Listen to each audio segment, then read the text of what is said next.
If by theocracy you mean the Islamic Republic's current political system, which seeks to integrate participatory politics and elections with principles and institutions of Islamic governance, we don't think that basic framework is going to go away.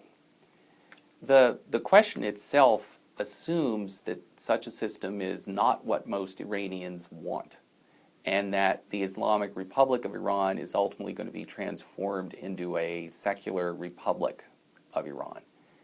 But we're convinced, based on polls, election participation rates, lots of other data, that most Iranians living inside their country don't want a political order grounded in Western-style secular liberalism. They want a political order that reflects their cultural and religious values.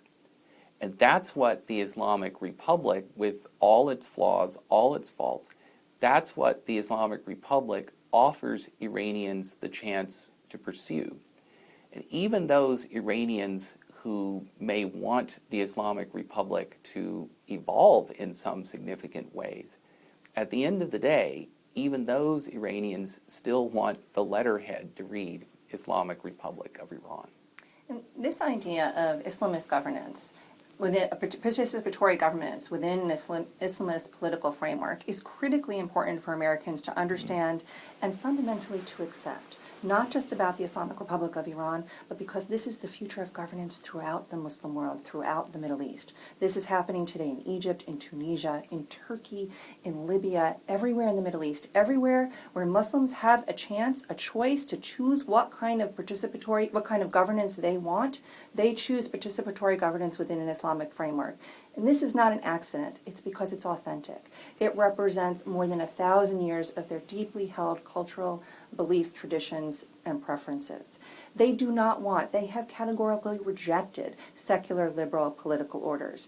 In part, some of it because these have been attached to the United States. For example, the Shah's Iran or Mubarak or Sadat's Egypt, where those leaders are seen by the vast majority of Muslims as leaders who are willing to sell out their people's most deeply held beliefs and cultures for foreign agendas. This is something that is not and cannot really work in Muslim societies today.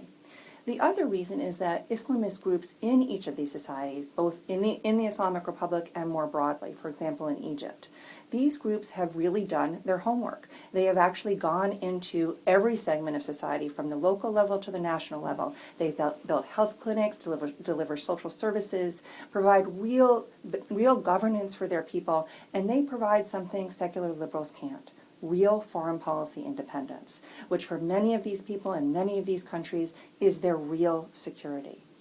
This is what we see happening throughout the Middle East. But the United States and American political elites cling to this idea that if we can just find the secular liberal in each one of these societies, somehow it will save our position in the Middle East.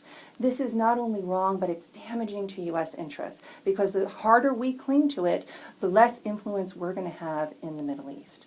But rather than deal with this reality, we, the American elites, put forward this logic-defying proposition that the very same forces that are driving political change across the Middle East for Islamist governance, those same forces are going to act inside the Islamic Republic to produce a secular liberal order. It is a logic-defying proposition.